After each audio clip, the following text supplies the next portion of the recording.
पिछले क्लास में हम लोग किसके बारे में पढ़े थे? कौन सा चैप्टर स्टार्ट हुआ था पिछले दिन? जनन। और जनन में हम लोगों ने क्या पढ़ा था? अलैंगिक जनन के बारे में। आज जो पढ़ेंगे बच्चों वो कौन सा पढ़ेंगे? लैंगिक जनन। लैंगिक जनन का मतलब क्या? कि जनन की वह प्रक्रिया जिसमें नर और मादा क्या करता है? भाग लेता है और किसका जन्म देता है? संतान का जनन होता है, जनसंख्या वृद्धि होती है। तो जिस प्रक्रिया के माध्यम से संतानों का जनन होता है उसको क्या कहते हैं हम लोग? लैंगिक जनन कहते हैं। कोई दिक्कत है? चलिए तो देखिए आपका टॉपिक कौन सा स्टार्ट हो रहा है। पहले आज देखिए क्या है लैंगिक जनन। क्या कहता है समझिएगा? कहता है कि जनन की वह प्रक्रिया जिसमें दो भिन्न भिन्न लिंग का मतलब क्या? नर और मादा। नर और मादा क्या कहता है? भाग लेता है, लैंगिक जनन कहलाता। अर्थात इसका कहने का मतलब क्या कि वैसा जनन प्रक्रिया जिसमें नर और मादा तो भाग लेता है, नर भी अलग शरीर में पाया जाता है और मादा भी क्या होता है? अलग शरीर में पाया जाता है। ठीक है ना? और नर में क्या चीज का निर्माण होता है? शुक्राणु का। और मादा में किसका निर्माण होता है? अंडाणु का। और जब दोनों के बीच में क्या होता है? निषेचन की क्रिया होती है तो वहां से क्या होता है? जनन का उत्पन्न होता है। तो कहता है कि इसमें मुख्यतः कितना? दो क्रिया होती है। एक होता है युग्मकों का निर्माण और दूसरा होता है युग्मकों का संयुग्मन या संलग्न। युग्मकों का निर्माण का मतलब क्या बच्चों? कि नर है और मादा है तो पहले तो सबसे पहले क्या होगा? निर्माण होगा। किस चीज का निर्माण होगा? तो शुक्राणु। और तो दोनों का अलग अलग शरीर में क्या होगा? निर्माण होगा। और फिर दोनों का क्या होगा? आपस में क्या होगा? संलग्न। मतलब क्या? आपस में जुड़ेगा यानी जोड़ा बनाएगा। यानी क्या? नर का क्या? शुक्राणु और मादा का क्या? अंडाणु। उन दोनों के आपस में क्या होगा? संयुग्मन होगा, जुटना होगा। तब जाकर के क्या होगा? उससे भ्रूण का विकास होगा। और वही भ्रूण जाकर के क्या होता है? समय के साथ उसमें बदलाव होते होते क्या होता है? शिशु का रूप धारण लेता है। अब देखिए यहां पर क्या है कि यहां पर भी क्या है कि बहुत सारे जीव जो है जो सीधे क्या करता है? अपने जैसे क्या करता है? संतान का जनन देता है। मतलब क्या कि बहुत सारे ऐसे जीव हैं जो शिशु का क्या करता है? जन्म देता है। अब बहुत सारे ऐसे जीव है जो अंडाणु का क्या? अंडा का क्या होता है? जनन देता है, अंडा देता है कि नहीं है? जैसे मुर्गी है, बत्तख है, कबूतर है, वो भी बच्चे को जन्म, वो डायरेक्ट बच्चे को जन्म नहीं देती है। वो पहले क्या होता है?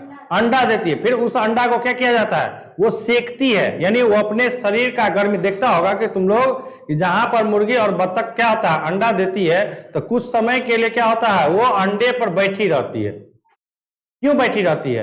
क्योंकि वो अपने शरीर का गर्मी जो है ना उस अंडा को क्या करते रहता है? देते रहता है। और जब उस अंडा परिपक्व हो जाता है तो वो फूट करके क्या होता है? फिर उससे चूजा बाहर क्या होता है? निकलता है ना। लेकिन अधिकांश जो जीव जंतुएं हैं वो क्या होते हैं? शिशु को जन्म देते हैं, जो डायरेक्ट शिशु का जन्म देते हैं। कुछ अब जैसे गिरगिट है, सांप है, ये सब का क्या होता है? अंडा होता है। मेढक है तो मेढक का क्या होता है? अंडा होता है। मछली है, मछली का क्या होता है? अंडा होता है। लेकिन जो स्तनपायी जीव है, स्तनपायी का मतलब क्या? कि जिनके शरीर से दूध क्या होता है? स्रावित होता है। दूध क्या होता है? स्रावित होता है। उसमें कौन सा? शिशु का जन्म होता है। क्लियर है? तो जनन समझ गए कि लैंगिक जनन क्या होता है? कि लैंगिक जनन का कहने का मतलब क्या? कि जनन की वह प्रक्रिया जिसमें नर और मादा क्या करता है? भाग लेता है और अपने जैसे संतान का क्या करता है? पैदा करता है। ठीक है? इस क्रिया को क्या कहते हैं हम लोग? लैंगिक जनन कहते हैं। अब लैंगिक जनन के लिए दो शरीर की आवश्यकता होती है। लैंगिक जनन के लिए कितना? दो शरीर की, एक नर का, एक मादा का। तो नर में क्या होता है? शुक्राणु और मादा में क्या होता है? अंडाणु का निर्माण होता है। और जब वो शुक्राणु और अंडाणु आपस में निषेचन की क्रिया में भाग लेता है और संयुग्मन यानी जोड़ा बनाता है तब जाकर के वहां पर क्या होता है? भ्रूण का विकास होता है, और उस भ्रूण के सहायता से क्या होता है, शिशु या अंडा का क्या होता है, हाँ, निर्माण या जन्म होता है। तो यहाँ पर भी जो है कहता है कि इसमें लैंगिक जनन में भी दो क्रिया होता है। एक तो सबसे पहला क्रिया क्या होता है कि आपको क्या होना चाहिए, युग्मकों का निर्माण होना चाहिए। युग्मकों का मतलब क्या, शुक्राणु और अंडाणु का निर्माण होना चाहिए। और दूसरा क्या कि यदि इसमें शुक्राणु बन गया, हाँ, शुक्राणु बना ना जी, तो शुक्राणु किसमें बनता है, नर में, और अंडाणु जो है वो किसमें बनता है, मादा में। तो ये दोनों जो अलग अलग शरीर में बना, तो पहला काम ये किया। अब यहां से ये दोनों क्या करेगा, आपस में क्या करता है, इन दोनों के बीच में क्या होता है, निषेचन की क्रिया होती है। और जब यहां से निषेचन होता है तब यहीं पर क्या, किसका निर्माण होता है, भ्रूण का। किसका, भ्रूण का विकास होता है, और यही भ्रूण परिपक्व हो करके, बड़ा हो करके क्या, शिशु का रूप क्या होता है, के रूप में क्या होता है, जनन होता है। और इसी क्रिया के माध्यम से आपका, हमारा, इस पूरे सृष्टि का जितना भी जनन की प्रक्रिया, यानी जितने भी लोग इस पृथ्वी पर, हाँ, उपस्थित है, उनमें सारे के सारे किस माध्यम से, लैंगिक जनन के माध्यम से क्या होता है, हाँ, जन्म हुआ है। कोई दिक्कत है इसमें, नहीं। चलिए अब कहता कि नर क्या होता है, समझिएगा। कहता कि जो जीव केवल शुक्राणु यानी स्पर्म उत्पन्न करता है उसे क्या कहते हैं, नर कहते हैं। तो नर वाला देख लो कैसन है, दाढ़ी मोछ तुम लोग है ना लड़का लोग, ये क्या कहलाएगा, नर कहलाएगा। क्या कहलाएगा, नर कहलाएगा। कहता सुनो, कहता कि नर युग्मक का आकार, सुनो, नर युग्मक का आकार छोटा एवं सचल होता है। देखो ये तुमको किस रूप में लग रहा है, टेडपोल की नजर में आ रहा है, हाँ या नहीं। अरे जिसको हम लोग क्या कहते हैं, बेंग मछली कहते हैं, पानी में नहीं रहता है, कितना तेजी से वो क्या होता है, हाँ, तेजी से बढ़ता है ना पानी में जी। तो वही यहां पर जो जो शुक्राणु है, ये पुरुष में क्या होता है, इसका निर्माण होता है, और ये किसके आकार का होता है, टेडपोल के आकार का। किसके, टेडपोल। टेडपोल समझता है ना क्या होता है, टेडपोल ही जाके बाद में किसका, कौन बनता है, क्या बनता है, मेढक। हाँ, पहले तो अंडाणु क्या करता है, मेढक कैसे बनता है पता है ना, मेढक कैसे करता है, मेढक क्या करता है कि वो अपना अंडाणु जो है, जो नर मादा मेढक होती है, वो क्या करता है, पहले पानी पर वो अपना अंडाणु क्या कर देती है, छोड़ देती है, ठीक है। अब उस पर क्या करता है, नर जो मेढक होता है उस पर जाकर क्या कर देता है, शुक्राणु उस पर क्या कर देता है, छोड़ देता है। अब पानी यानी क्या, उसका जो निषेचन होता है ना, हाँ, उसका किसका, मेढक का जो निषेचन की क्रिया होती है वो उसके शरीर से नहीं होता है, वो उसके शरीर के बाहर होता है। यानी मादा मेढक भी क्या करती है, अंडाणु का जल में ही छोड़ती है, और नर मेढक भी क्या करता है, शुक्राणु जो छोड़ता है वो कहां पर छोड़ता है, जल में ही छोड़ता है, टेडपोल के पास। और वहां से वो क्या होता है, बाहर में ही, जल में ही दोनों क्या करता है, निषेचन की क्रिया में भाग लेता है, फिर जाकर के किसका, टेडपोल का निर्माण करता है। किसका, टेडपोल। और वही टेडपोल धीरे धीरे धीरे धीरे धीरे बढ़ के किसका रूप धारण कर लेता है, मेढक का रूप, हाँ, के रूप में आ जाता है।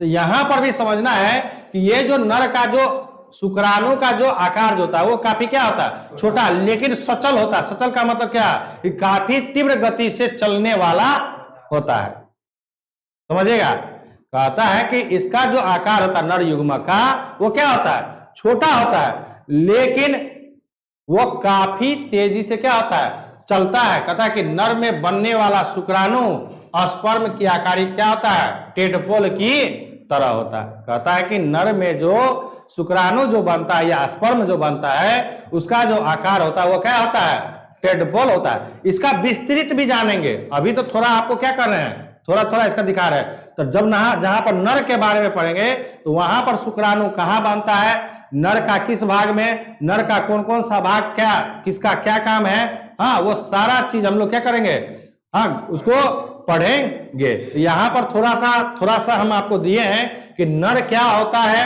नर में क्या बनता है। तो नर क्या होता है, हाँ, नर क्या है आपका कि शरीर में क्या होता है, स्पर्म का निर्माण होता है या शुक्राणु का निर्माण होता है, उसको क्या कहते हैं हम लोग, नर कहते हैं। क्लियर है, ठीक है ना। और नर का पहचान तो क्या, पुरुष। नर का मतलब क्या, पुरुष जाति। नर का मतलब क्या, पुरुष जाति। ठीक है, आगे है आपका क्या, मादा। आपका क्या है, मादा। जो जीव केवल अंडाणु उत्पन्न करता है, जो जीव क्या होता है, केवल अंडाणु। तो अंडाणु किसमें होता है, लड़की जात में। महिलाओं में अंडाणु का क्या होता है, निर्माण होता है। तो अंडाणु का जो आकार होता है ना, वो क्या होता है, गोला के आकार का होता है। किसका होता है, गोला। इसके बारे में भी हम लोग क्या करेंगे, विस्तृत से पढ़ेंगे। तो समझिए, कहता है कि उत्पन्न करता है उसे मादा कहते हैं। मादा युग्मक का आकार क्या होता है, बड़ा एवं अचल होता है। अचल का मतलब क्या, कि ये बढ़ता नहीं है। हाँ, बढ़ता है, ये भी अंडाणु से, जहां से अंडाशय होता है ना, हाँ, वो भाग वहां से फेलोपियन नलिका तक जाता है। और यहां से जो पुरुष का जो शुक्राणु मादा के योनि के माध्यम से जो जाता है, वह फेलोपियन नलिका तक क्या, काफी तेजी से बढ़ता है। हाँ, वहां पर क्या होता है, निषेचन की क्रिया होती है। तो कहां पर, फेलोपियन नलिका से कहां आता है, गर्भाशय तक आता है। कहां तक आता है, गर्भाशय तक आता है। तो ये ध्यान जब पढ़ाएंगे तो वहां पर आप उसको पूरा और जानकारी वहां पर आपको मिलेगा। ठीक है ना। तो यहां समझिए कि मादा किसको कहते हैं, कि जो जीव केवल क्या, अंडाणु उत्पन्न करता है, उसको क्या कहते हैं, मादा कहते हैं।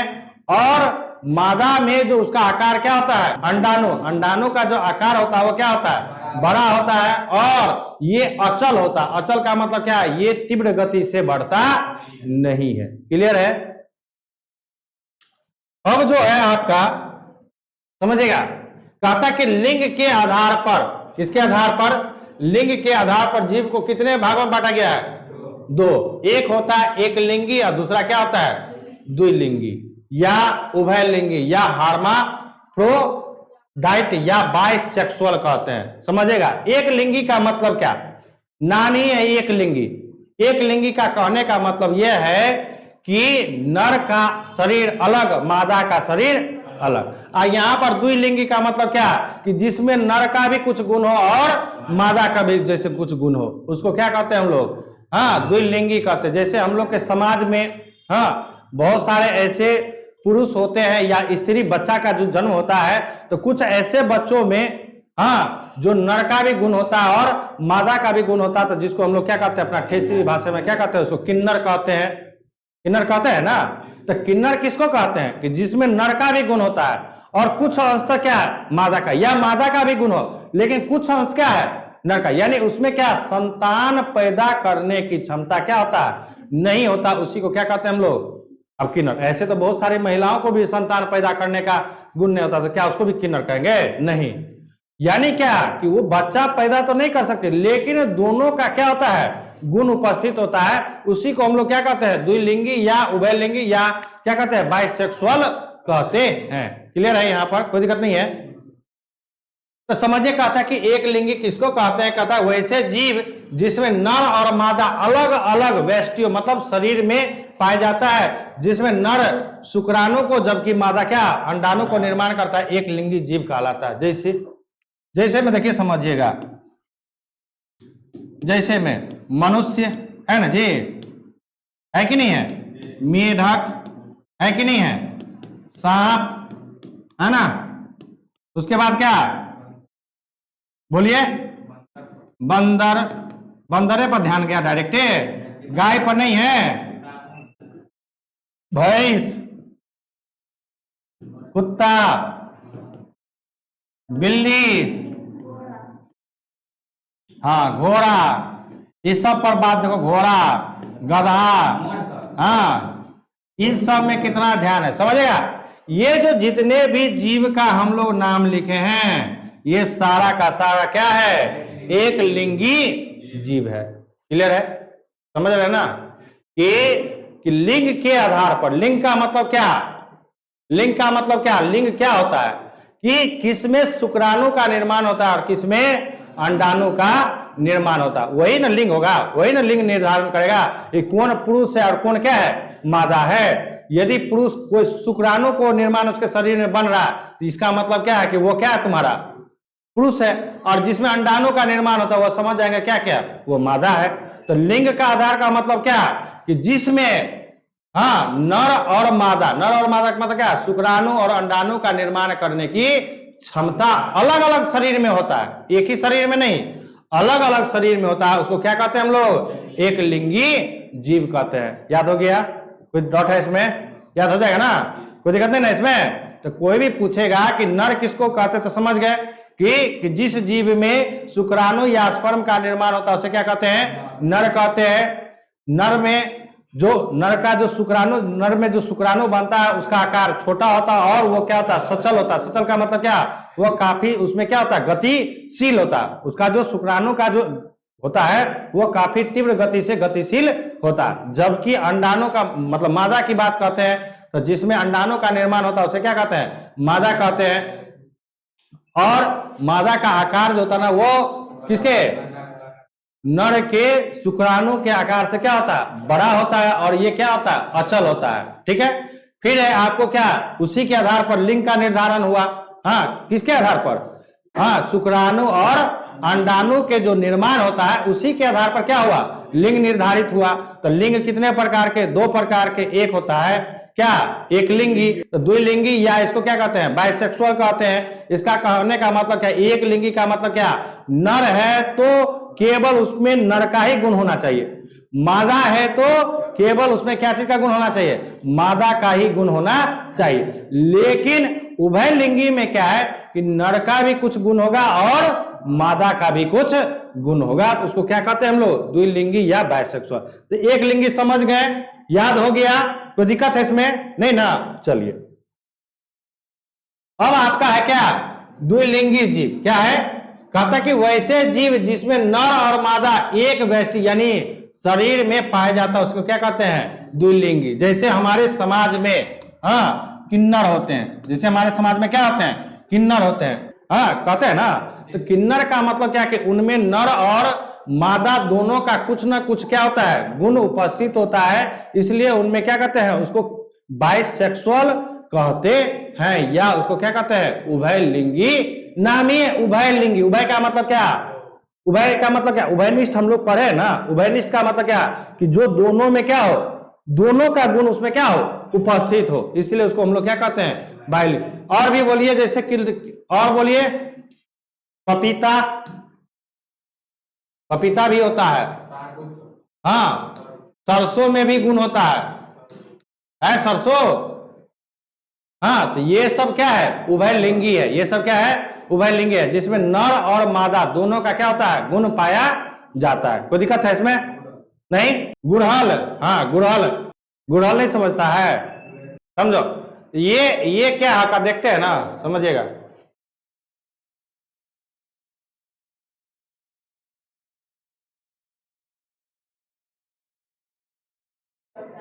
अब देखो, अब जैसे ये पुष्पी पौधा है, ये क्या है आपका? पुष्पी पौधा है। तो इसमें नर और मादा क्या होता है? एक ही शरीर में होता है। आप लोगों को बताया भी थे एक दिन कि जायांग और पुमंग, हाँ जायांग और पुमंग दोनों होता है ना जी। तो ये आपका क्या है? अड़हुल का पौधा है। क्या है आपका? अड़हुल का पौधा है ना, जिसमें दोनों गुण होता है, नर भी होता है और एक ही शरीर में एक ही फूल है ना, एक ही फूल है ना, जिसमें क्या होता है? दोनों गुण पाया जाता है। तो ये किसका है?